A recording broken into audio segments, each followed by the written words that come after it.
It's round 5 of Norway Chess, and the matchup of the day was Vishy Anand playing against Magnus Carlsen. Both guys were top of the tournament, so this one had an added spice to it. Vishy had white in the classical game here. Let's see what happened. So he kicked off with e4, Magnus went e5, knight f3, knight c6, and now he goes bishop c4, the Italian game. And we very often see master players going bishop to c5 here, bringing the bishop outside the pawn chain. But today Magnus goes knight to f6, d3 from Vishy, and then he goes bishop to e7. So keeping it inside the pawn chain, very solid way to play.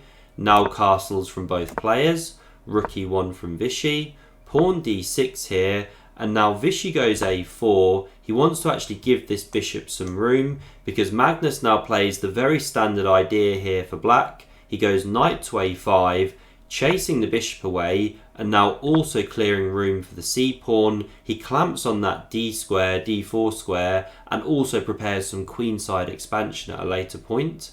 So c3 now from Vishy. The knight hopped back into c6. Its job is done on the edge of the board. And now a key battle begins over this d5 square. So Vishy goes knight a3, and he's actually bringing this knight all the way around like this. Magnus now goes pawn to h6. The knight comes to c2 here, and now pawn a6 from Magnus, preparing b5.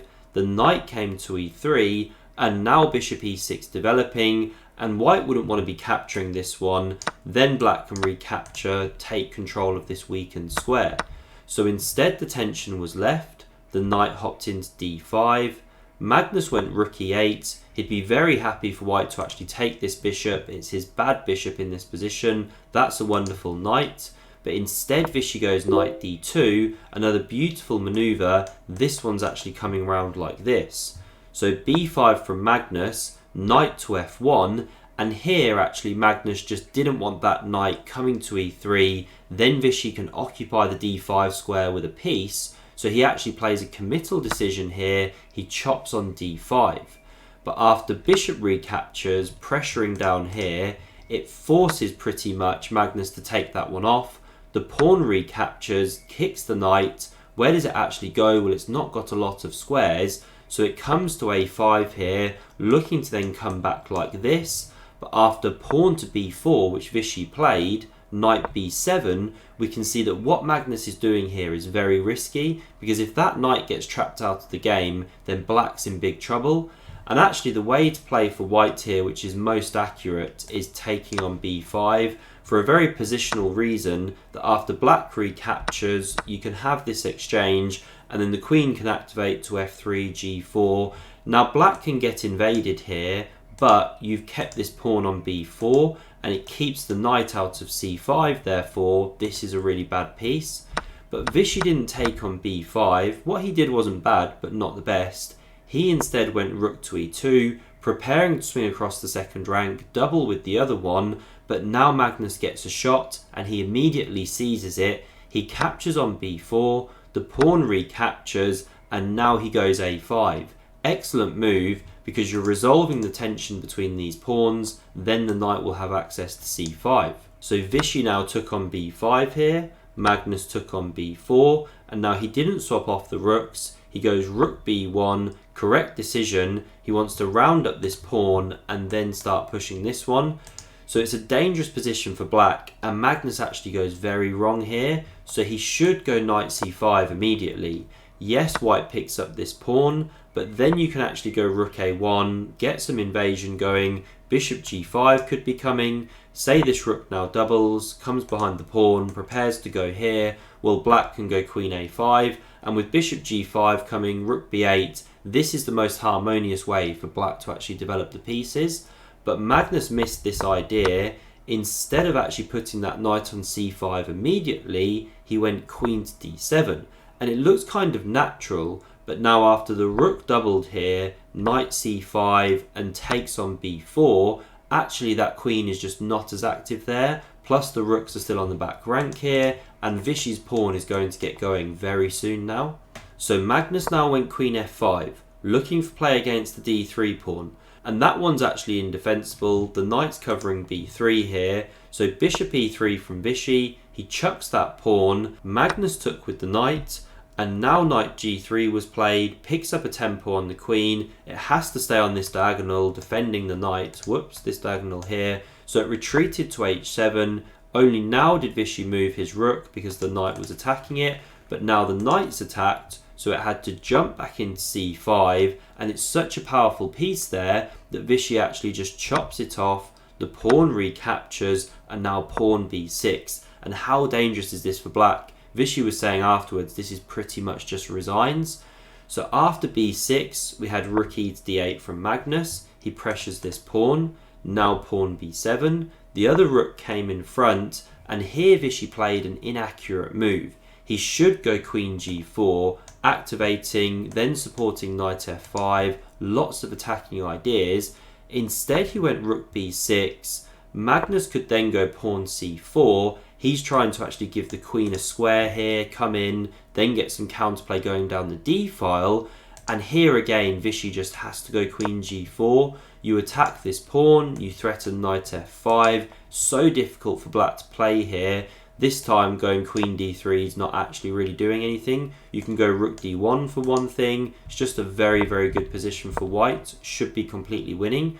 But what Vishy did here, after rook to b6, pawn c4, he actually played rook c6 now, coming behind this pawn, trying to round it up, but now queen d3 from Magnus holds the pawn, and it pressures that b1 rook, so you can't now move the queen away to g4, you're dropping your rook here. So that's why Vishy went queen f1. He doesn't want to actually capture here, give Magnus this passed pawn, and now really calm move from Magnus, he just goes bishop to f8 here. He tucks that one away and covers the king from checks, and we'll see the relevance of that later in this game. Vishy now picks up on c4 with the rook, supported by the queen from afar. Now these queens got chopped off, the king recaptured, and now you don't take on d5 here. That's a blunder because of rook c8, completely winning for white.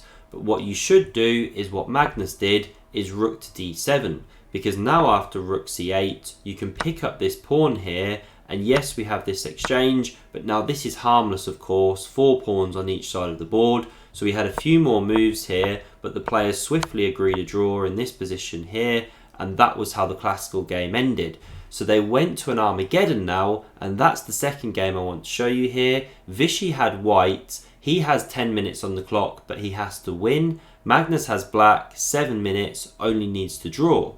So on to the second game here, the Armageddon. Vishy's in a must-win situation. He kicks off with pawn to e4, and we actually get the same opening which we saw in the classical game, but here Magnus is the first to deviate. After knight f6, d3, he goes bishop to c5, coming outside the pawn chain, or is he? Because now Vishy goes bishop g5, a rarer move, but they're trying to imbalance it, of course, the players, when they're trying to win. And here after bishop g5, Magnus goes bishop e7. He says, okay, I don't care, I'm losing a tempo, I want to break that pin. It looks like Patzer beginner chess to me, you know, if you were walking around the boards and you saw this. Then knight c3 from Vishy, you so often see that in beginner games. You wouldn't think this is two world champions playing, but okay. d6 now from Magnus, pawn a4 from Vishy, and after Magnus castles here, he goes a5, gaining yet more space here. Again, he's just trying to imbalance. Now bishop to g4 from Magnus, and after pawn h3, Magnus cedes the bishop pair here because he wants more control of d4. He immediately plants a knight there, queen d1, and now pawn c6. Great move, gives him options of going d5, b5, those kind of expansion plans. So castles from Vishy, pawn to b5 kicked that bishop. It dropped back into a2 here, and now the knight came back to e6, hits the bishop on g5, so it now retreated to e3 here, and Magnus went pawn a6, doesn't want that one to be captured by the bishop in some lines, frees up this rook in the corner. So there were a couple of pawn moves here which I was just highlighting. Now you want to break as white at some point if you can, but if you try and break too soon here, you're going to be giving up one of your bishop pair, and that would be advantage to black. So instead Vishy goes queen to f3 here. He's anticipating Magnus's plan of pushing pawn to d5. He covers that square some more. The queen now came to d7, a rook's likely coming to the d file, and now Vishy goes knight to e2. He's looking to spin round into g3, f5, so Magnus actually strikes immediately. The knight's just left d5. He now pushes d5 in the centre here. Good move. Now Vishy doesn't want to capture and immediately give Magnus the centre here. This would be better for black. So instead he goes pawn to c3, just preparing to meet that d4 move. So you don't want to be pushing d4 as black. Instead Magnus went bishop to c5 here, and now Vishy actually does resolve some tension in the centre. So he takes on d5 here, the pawn recaptures. Why is he now giving Magnus the centre? Well, it's for a very concrete reason, that after he takes on c5, knight recaptures, now he can get d4 in, picking up a tempo on the knight, and therefore the pawn will actually be exchanged here. But Vishy does it in slightly the wrong manner. So he should go queen to e3 or queen to g3, so that after he pushes d4, then e4 is not coming with tempo. He goes d4 immediately, but he must have overlooked this e4 move, or maybe he was just trying to unbalance the game, because now when the queen goes after that tempo's picked up, the knight hops into d3, and actually Magnus now is just better in this position, using that strong centre and the octopus knight on d3. So queen d2 from Vishy covers this pawn. Magnus now goes rook to e8, and now great move by Vishy, pawn to f3. When you're cramped like this, you want to look for pawn breaks. It also destabilizes this knight, but Magnus comes up with an excellent solution now. He goes knight to f2 here. Really nice tactical awareness. If the king or the rook recapture here, then there's pawn to e3, picking up material. So that's why the knight's immune. Vishy now took on e4, and now the knight took back. This is the really nice thing about the whole sequence. You don't have to recapture with the pawn, and you keep this bishop blocked out of the game. So the queen came to d3 now. Queen d6 from Magnus, looking at all of these Swiss cheese dark squares around the white king. Rook to f3, pawn g6, and now after rook a to f1 doubling, this knight came to h5, again looking at the dark squares, and Vishy now goes g4. He's throwing the kitchen sink at Magnus. He wants to mate him. So the knight came back to f6 here, knight f4 from Vishy, and although he's chucking all of these pieces into the attack, the challenge here for Vishy is how does he get the kingside pawns rolling. So if Magnus had just waited here with, say, rook to e7, preparing to double, well, it's really hard for white to actually start these pawns rolling at the king. You can't go h4, for example, or g4 simply falls, and how do you actually add more pressure otherwise? So that was the way to play, but Magnus went knight to g5, he hits that rook, but after it drops back to f2 and the knight comes back, these moves, after the rook comes to g2, actually favour Vishy. Maybe Magnus was looking at a repetition with rook to f3 here, but now that the rook's on g2, it supports h4 because the g-pawn is now covered here. So pawn h6 from Magnus, he realised the danger, so that after pawn h4, he can now go g5 himself. He didn't want that pawn coming to g5, kicking this knight, which is on a good square. So we had a capture here from Vishy, the h-file was opened, and now knight to h3, great move, pressuring this pawn, and it can't actually be defended, so Magnus goes king to g7, he's looking for counterplay down the h-file here. And now the best way for Vishy to play here was with queen to e3, because then you can actually invade with the queen here when g5 falls. But what we had in the game was rook to f5, Magnus went rook h8, Vishy now crashed through, but in actual fact this is a mistake, because Magnus now could have taken off this knight, and after the rook recaptures, the king can drop back. This is the key difference. If the queen had been recapturing there, and the rook's still on the f-file, then the king can't just step back, you'd be losing a knight on f6. But here black can do that, only a pawn down, and actually there's a good attack coming against the white king. Black is better. So that was the way to go for Magnus, but after Vishy took on g5 here, he went rook to h4 instead, pressuring this g-pawn, but now Vishy's better, and he finds an exceptional tactical move here. Can you find the shot if you pause the video? So the move he played here was bishop takes on d5. And this knight is now overloaded. You can't take with the queen or you're simply losing it to the rook.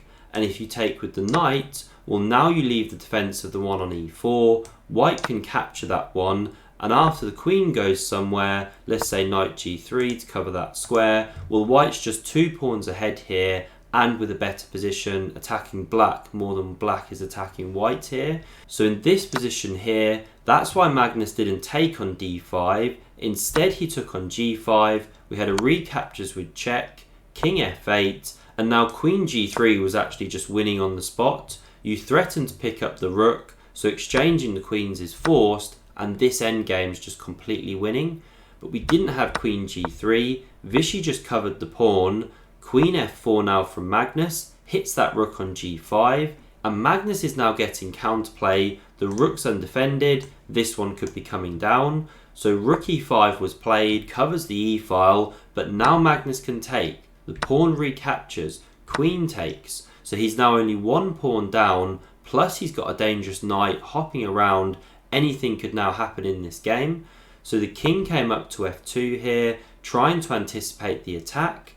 And now rook h1 was best, looking to link up with the queen here. But rook h3 was played by Magnus. And now queen d4 was best from Vishy, again just trying to get the queens off. But he goes pawn g5. He's seen an excellent attacking idea, but this is riskier because after knight h5, there's a lot going on the dark squares around the king. But this is Vishy's plan. Pawn to g6, trying to rip things open. Now you can't do something like say knight f4 here or then g7 check. King e7, and you can just swap the queens off, the pawn is going through. So you have to be so careful as white. That's why Magnus actually chopped this pawn off here, but now Vishy can check down here, and you can't even bring the king up the board. Say you come to g7, well now you're actually losing your rook on h3, it's unprotected after the check. So that's why the queen had to block, but now this is hopeless for Magnus. The queens are exchanged, he loses another pawn here, and this endgame is really bad with the a5 pawn being so far down already. So the knight came into f4, the rook took on a6, knight d3 check, Vishy came to e3 here, and now Magnus just blunders. He should take on b2, and then it should be winning for white, but there's still some work to be done. This could be a sample line, the knight could hop in with check, king f4, rook h2, preparing to come behind the a pawn, rook captures, rook a2. So white's 2 pawns up, should be a winning game, but okay, you still have to prove it. But Magnus didn't take on b2, instead he played knight e5 here, but just a straight up blunder of course, because Vishy checks from e6, Magnus resigned here. So an exceptional day for Vishy, should have won in the classical and then did win in the Armageddon. He's really on fire right now. If you enjoyed this game and want to see another epic game between these two players, click here. Thanks for watching, see you soon.